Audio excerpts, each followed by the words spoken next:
appelle à l'unité des Congolais contre le projet de la balkanisation de la République démocratique du Congo. Mes chers compatriotes, la République démocratique du Congo, notre pays, vous le savez tous, est en proie à la balkanisation. Et comme vous le savez aussi, aucune opération, aucun complot visant la balkanisation d'un pays ne saurait réussir sans le consentement du peuple et de ses dirigeants politiques. Malheureusement, chez nous, certains Congolais et certains leaders politiques commencent à prêter le flanc à l'ennemi en jouant le jeu de la division et de la haine tribale. Certains compatriotes commencent même à développer des thèses fédéralistes avec des arrière-pensées séparatistes. D'autres revendiquent ouvertement la sécession avec des sentiments de haine tribale. Aujourd'hui, dans le Katanga, on nous signale que certains de nos compatriotes qui sont manipulés par les ennemis qui veulent diviser notre pays et le morceler, lancent ouvertement des appels pour chasser et attaquer les domiciles de nos frères kassaïens. Dans la commune de Kikula, à Likasi, on nous signale que les messages de haine que l'on fait diffuser abondamment au travers des réseaux sociaux commencent à être relayés sur les murs des habitations de nos frères kassaïens dans cette ville. Comme on le voit, mes frères, les démons de la division sont de retour en République démocratique du Congo. Jésus-Christ a énoncé un maxime qui a inspiré des grands stratèges politiques et militaires de l'histoire, les uns positivement, les autres négativement. Il a dit, et je le cite, « Tout royaume divisé contre lui-même est dévasté, et toute ville ou maison divisée contre elle-même ne peut subsister. » Fin de citation, c'est dans Matthieu 12, 25. Certains stratèges ont tellement compris l'efficacité de ce principe qu'ils ont justement appliqué son contraire pour vaincre leurs ennemis les plus coriaces. Divide et impera. Divisez vos ennemis pour mieux les dominer, disaient déjà les stratèges romains. En Afrique, dite indépendante, les Congolais figurent, je le crois, en tête de liste des peuples africains qui ont le plus subi les affres de la division. En effet, dès le lendemain de l'accession de notre pays à la souveraineté internationale, le 30 juin 1960, les prédateurs de la jeune République démocratique du Congo ont plongé notre peuple dans un bain de sang entre 1960 et 1965 pour tenter de balkaniser son territoire national. La République démocratique du Congo a connu 3 sécessions successives en 6 mois seulement après son indépendance. La sécession du Katanga avec Moïse Tshombe Kapen le 11 juillet, soit quelques 11 jours après l'indépendance, celle du Sud Kasaï avec Albert Kalonji le 8 août 1960 et celle de la République libre du Congo avec Antoine Gizenga en province orientale le 12 décembre 1960. Et en 4 ans seulement, notre pays a connu 3 rébellions. La rébellion mouléliste dirigée par Pierre Moulélé dans le Kouilo-Bandundu, la rébellion de Christophe Beignet à Kisangani, alors Stanleyville, et la rébellion des Simba qui a eu lieu en 1964 avec une forte participation des Congolais originaires du Kivu et de la province orientale. Mais, fort heureusement, face à ces nombreuses tentatives pour faire imploser le Congo, un fils du pays, qui avait bien diagnostiqué ce danger en cette époque-là, a réagi en utilisant une parade appropriée et infranchissable. En effet, pour contrer les auteurs de la division de la balkanisation, Joseph Désiré Mobutu, parce que c'est de lui qu'il s'agit, leur a opposé la stratégie de l'unité nationale. Et il a fait juste l'inverse de la stratégie des prédateurs du Congo. Au lieu de diviser les Congolais, Mobutu a érigé une véritable forteresse à partir de l'unité des 450 tribus congolaises qui se fusionnèrent en un seul peuple solidement soudé au sein d'une jeune nation congolaise qui venait ainsi de naître. Mes chers compatriotes, si je rappelle ce fait historique, c'est parce que c'est grâce à cette forteresse inexpugnable de l'unité nationale léguée par la Deuxième République que nous avons survécu jusqu'ici aux multiples assauts et tentatives de la balkanisation de notre pays et de l'annexion de la partie est de notre territoire au Rwanda et à l'Ouganda. Mais nous devons aussi reconnaître un autre fait historique important. Pourquoi, malgré plusieurs agressions sous couvert de fausses rébellions, dont notre pays a été l'objet depuis 1996 à ce jour, nos agresseurs rwandais et ougandais n'ont-ils pas réussi à nous arracher les régions convoitées du nord et du sud Kivu, de Maniema et du nord Katanga? Pourquoi? La réponse est claire. C'est grâce à la bravoure et à la pugnacité et au sacrifice de nos compatriotes des régions convoitées que je viens de citer et qui continuent encore de résister héroïquement contre les puissantes coalitions de nos agresseurs africains, rwandais et ougandais principalement, avec leurs alliés occidentaux. Je pense ici particulièrement aux intrépides patriotes Bafuliro, Babembe, Banyindu et d'autres que je ne cite pas, auxquels j'adresse ici tout le soutien de la résistance patriotique congolaise et j'exprime aussi toute l'estime de la nation congolaise. Mais je ne saurais lancer cet appel à l'unité nationale des Congolais sans exprimer d'abord la reconnaissance de tout notre peuple aux héros qui sont tombés au front dès les premières heures de l'agression de notre pays en 1996 parce qu'ils se sont opposés farouchement et courageusement à la résistance et à l'agression de nos attaquants. Je pense ici à l'archevêque métropolitain de Bukavu, Monseigneur Christophe Munzihirwa. Il fut froidement abattu à genoux d'une balle à la tête le 29 octobre 1996, soit quelques jours seulement après le déclenchement de la guerre d'agression rwando-ougandaise contre le Zaïre. L'archevêque de Bukavu a été sauvagement assassiné par l'armée patriotique rwandaise sur ordre de son chef, Paul Kagame. Et à la suite de son assassinat, 5 religieuses congolaises de la congrégation de Saint-Vincent de Paul ont définitivement disparu et jusqu'à présent, elles n'ont laissé aucune trace. Je m'incline aussi devant la mémoire de Monseigneur Kataliko, digne successeur de Monseigneur Munzihirwa. Il s'est opposé lui aussi très courageusement aux agresseurs et aux bourreaux du peuple congolais en dénonçant publiquement leur projet d'occupation et de balkanisation du Congo. Chassé de son diocèse de Bukavu par les Rwandais le 12 février 2000, il adressera, avant de mourir quelques mois après, un message en guise de testament à tous les évêques de la République démocratique du Congo en leur disant « Pensez au peuple qui attend que les évêques du Congo lèvent la voix et parlent ».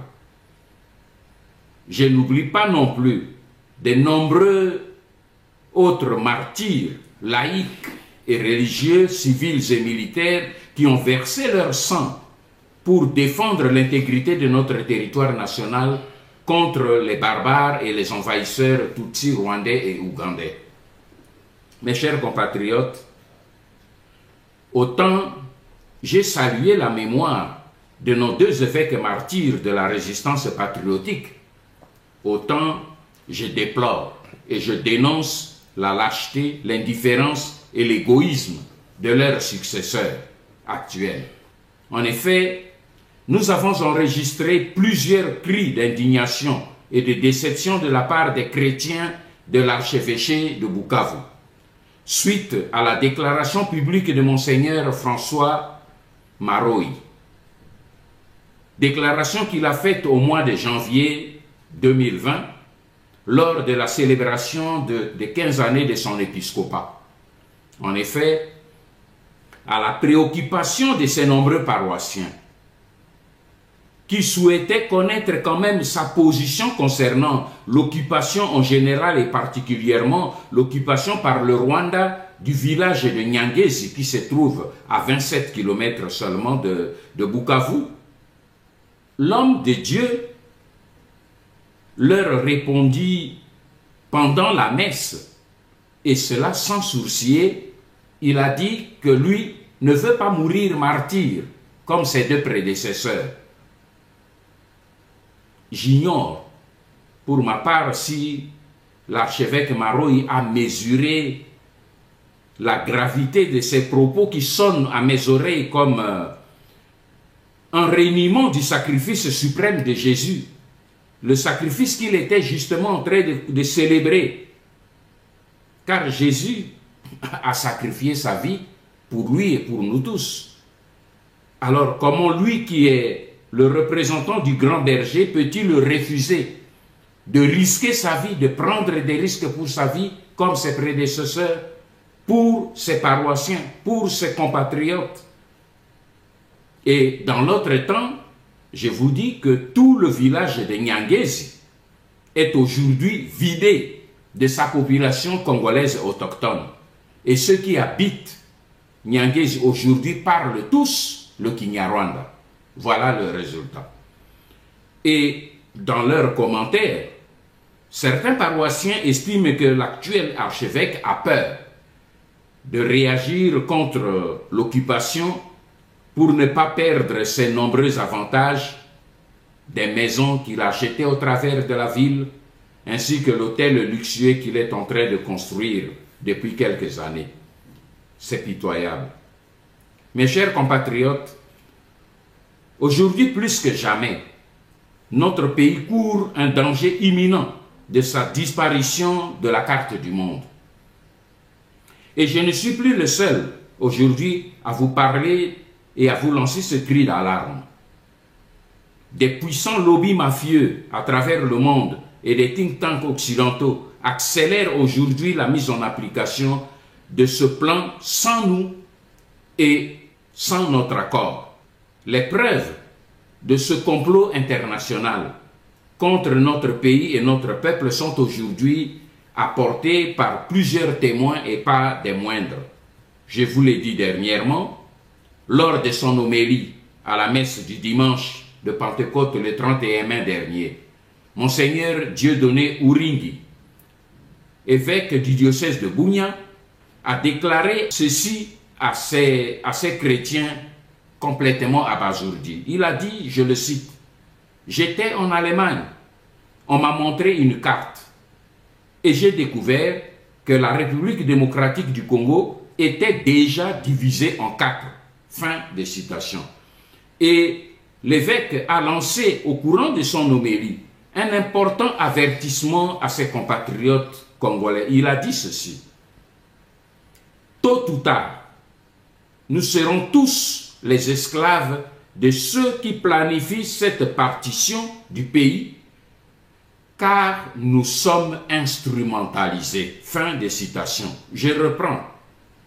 Tôt ou tard, nous serons tous les esclaves de ceux qui planifient cette partition de notre pays, parce que nous sommes instrumentalisés. J'aimerais personnellement que tous les politiciens de la classe politique congolaise, toutes tendances confondues, entendent bien cet avertissement qui sonne à nos oreilles comme le glas d'une époque. Je rappelle un autre témoignage. À l'issue de sa visite pastorale du 27 au 31 décembre 2019 à Beni et Butembo, le cardinal Fridolin Ambongo Besungu a stigmatisé sans embâche le plan d'occupation et de balkanisation de la RDC. Chacun s'en rappellera. Et selon lui, ce plan vise à semer la terreur afin d'obliger les populations autochtones congolaises à déguerpir l'essence de ce fait libre cours à d'autres occupants, entendez, des Rwandais, de venir s'y installer. L'archevêque métropolitain de Kinshasa a même dénoncé à la même occasion le fléau de l'infiltration de notre armée nationale, les FARDC. Et voilà qu'aujourd'hui, au moment où nous parlons, nous enregistrons un exode massif des populations congolaises vers l'Ouganda et l'Angola. Et pour faciliter cette opération de balkanisation, les lobbies occidentaux, mes frères, instrumentalisent aujourd'hui leurs proxys africains, dont essentiellement le Rwanda, l'Ouganda, le Soudan et la Zambie, qu'ils ont chargé de mettre à exécution ce plan méphistophélique. Et pendant ce temps, leurs complices au Congo, au pouvoir à Kinshasa, sont en train de distraire le peuple avec des conflits interinstitutionnels, avec des procès bidons, des détournements d'argent, avec des scandales à caractère sexuel. Mais dans l'autre temps, les envahisseurs rwandais, eux, multiplient les astuces pour accélérer le rythme d'invasion et d'occupation de nos terres. Et de son côté, Félix Tshisekedi se complaît à déclarer naïvement à l'étranger, devant la presse internationale, que ce sont les milices congolaises, sous-entendu les Maïmaï, qui créent l'insécurité et l'instabilité dans la région. Mais malheureusement, il ignore tout simplement qu'il s'agit plutôt des milices Tutsi rwandais, burundais, qui se sont toutes autoproclamées Maïmaï pour s'aimer intentionnellement la confusion. Et en effet, les milices telles que Red Tabara, Forebu, FDRL, FNL, Ngumino, Twirwaneho sont toutes créées par le Rwanda et dirigées par Kingakati en RDC avec l'aide des officiers rwandais qui commandent notre armée nationale à partir de Kinshasa.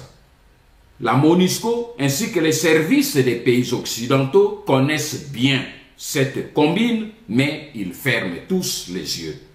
C'est ainsi que pour préparer les vagues d'attaques que connaissent aujourd'hui les villages congolais dans les environs de Minembwe, les experts Tutsi rwandais, fidèles à leur stratégie de mensonge et d'anticipation, ont lancé une fausse alerte à tous leurs frères rwandais habitant la RDC, avec Roubaix en tête, à travers une lettre qu'ils ont signée le 29 mai dernier, alors qu'ils sont en train de préparer l'opération d'extermination des villageois congolais dans la plaine de la Ruzizi. Voilà que les experts Tutsi rwandais, pour tromper l'opinion, ont lancé une alerte fictive à leurs frères rwandais contre un plan imaginaire qu'auraient conçu les Congolais contre eux. C'est ainsi que, dans leur lettre aux Rwandais, ils ont dit ceci, je les cite, « Nous vous annonçons un plan d'épuration de vos parents qui sont ici à Minembwe. S'il faut agir, agissez dès maintenant avant que la catastrophe n'arrive à un degré où on ne saura plus vous écrire une lettre comme celle-ci. » Fin de citation. Je vous laisse, mes frères, apprécier le degré de cynisme des envahisseurs rwandais qui ont le toupet d'attribuer anticipativement à leurs victimes les intentions des crimes qu'eux-mêmes planifient contre ces victimes. Et c'est ainsi qu'ils ont toujours opéré, parce que cette stratégie leur a toujours réussi. Mes chers compatriotes, la situation alarmante de notre pays exige une forte mobilisation de la part du gouvernement congolais et de son armée. Mais malheureusement, nous n'avons ni un gouvernement disposé à s'occuper des intérêts des Congolais, ni une armée capable de protéger l'intégrité territoriale. Voilà pourquoi j'en appelle aujourd'hui à l'unité du peuple congolais comme un dernier rempart pour parer au plus urgent, c'est-à-dire stopper le plan de la balkanisation de la République démocratique du Congo par tous les moyens. Chers compatriotes résistants à l'est de la République, je salue patriotiquement votre courage et je m'incline respectueusement devant le sacrifice suprême de tous ceux qui ont versé leur sang pour défendre l'intégrité de notre territoire national. Dès les années 1996, vous vous êtes organisé sous le vocable désormais historique de Maï Maï. Et ne pouvant pas vous vaincre militairement, l'ennemi rwandais a changé de stratégie. Il a procédé à la création des doublures, c'est-à-dire des faux Maï Maï, et cela pour créer la confusion. Des faux Maï Maï composés tantôt des Tutsis rwandais, tantôt des Hutus rwandais corrompus, des faux Maï Maï composés de quelques citoyens congolais corrompus et formés au Rwanda. Mais tous ces aventuriers sont ensuite envoyés en République démocratique du Congo pour y commettre des crimes contre les paisibles civils congolais au nom des Maï Maï. La confusion est aujourd'hui telle que personne ne sait dire exactement qui est Maï Maï et qui ne l'est pas. Ce vocable pollué est ainsi devenu un fourre-tout dont tout le monde se méfie, y compris même un bon nombre de citoyens congolais. Beaucoup parmi vous ont sollicité à juste titre le soutien de la résistance congolaise pour la poursuite de leur combat. C'est pourquoi je vous invite d'abord à sortir du bourbier Maï Maï. Je vous exhorte à vous identifier autrement que par ce vocable Maï Maï dont l'image a été polluée exprès par l'ennemi. Et à ce sujet, je salue l'initiative du groupe des patriotes résistants Fuliro qui ont déjà abandonné le vocable Maï Maï pour s'identifier en tant que mouvement nationaliste pour la libération du Congo, MNLC. Mais je vous invite surtout à dépasser et à sortir du carcan tribal et ethnique, car beaucoup de vos groupes dits Maï Maï ne s'identifient qu'à la dimension de la tribu seulement. Et cette division se répercute même jusqu'à votre représentation au niveau de la diaspora congolaise. Cette vision étriquée de l'organisation au niveau des tribus est la source principale des luttes de leadership qui opposent et divisent plusieurs fractions Maï Maï. Ces rivalités et ces querelles internes ouvrent ainsi largement la porte de la division à vos ennemis. Ces derniers profitent pour corrompre certains commandants en leur proposant leur soutien contre leurs frères congolais à la tête des autres groupes ethniques ou tribaux. Rappelez-vous, divide et impera. C'est cette stratégie que l'ennemi emploie pour vous affaiblir.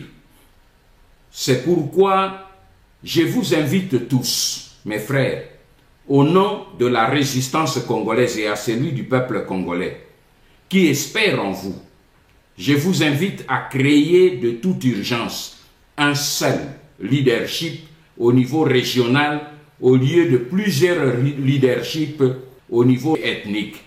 J'invite donc le groupe du MNLC, j'invite le groupe de Maïmaï et Bouela Mutetezi, appelé Kibukila.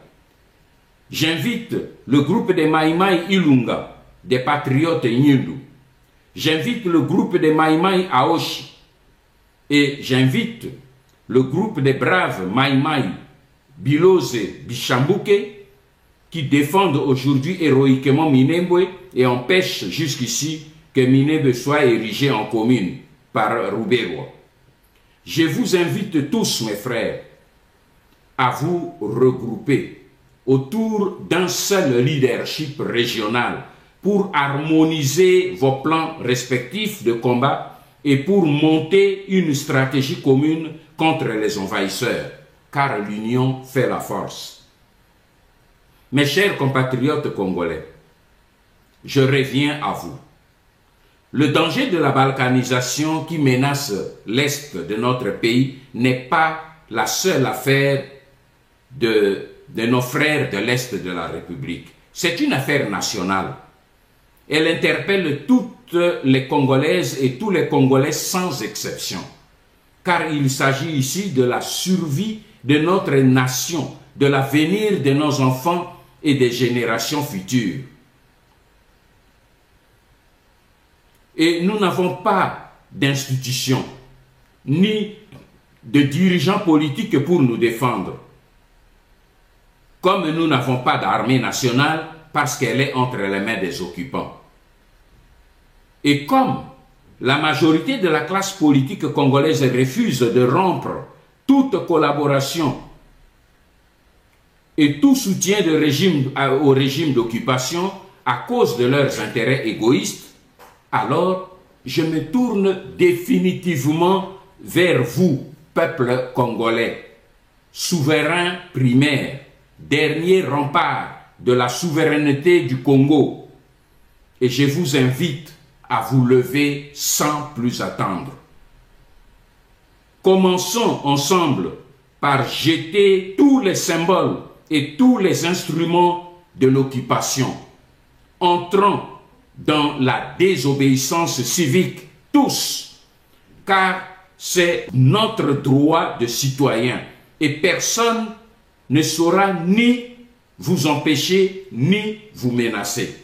Fonctionnaires de l'administration, agents des entreprises publiques, secrétaires de direction, chauffeurs de véhicules, huissiers des bureaux, ingénieurs et agents techniques des entreprises minières, mobilisez-vous partout où vous êtes pour paralyser, tant que faire se peut, tout le système du pouvoir d'occupation partout où vous vous trouvez. Agissons tous à l'unisson. Rappelons-nous à ce propos des paroles tenues par le cardinal Laurent Monsengo dans son homélie lors de la messe de Nativité le 25 décembre 2017. Il a dit ceci, je le cite: « Les abeilles travaillent en équipe, les chimpanzés aussi. Les lions chassent en équipe, les hyènes aussi. Chassent ensemble.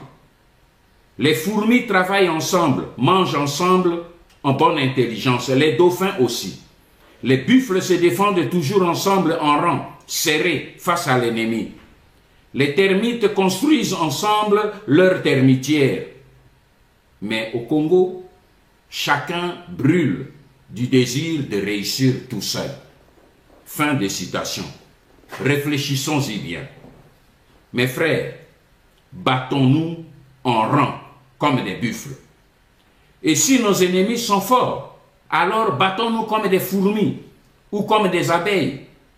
Quand leurs demeures sont menacées, elles foncent toutes sur leurs ennemis, sans considération de leur taille ni de leur nombre.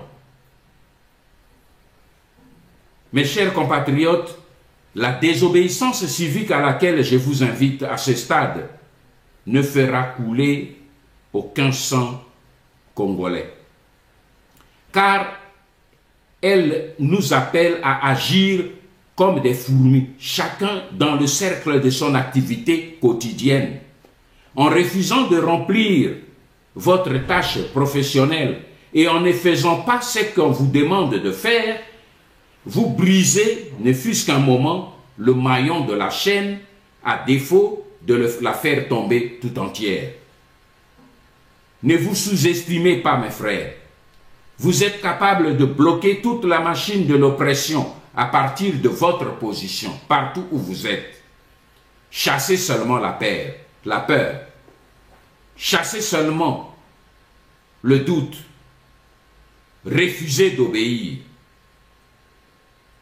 Mais sachez que la désobéissance civique n'est pas encore la phase finale de notre combat. Elle n'est pas encore le soulèvement populaire vers lequel nous marchons. Mais elle crée un climat propice au soulèvement populaire, car elle élève la température et provoque l'orage qui fera tomber la foudre. La résistance congolaise de la diaspora s'organise pour vous accompagner vers cette phase finale de notre combat. Mais pour y parvenir, nous devons d'abord bannir les démons de la division et de la haine. Nous devons former une forteresse d'unité nationale pour stopper le projet de la balkanisation de notre pays d'où qu'il vienne. Que Dieu bénisse la République démocratique du Congo et son peuple. Ingeta.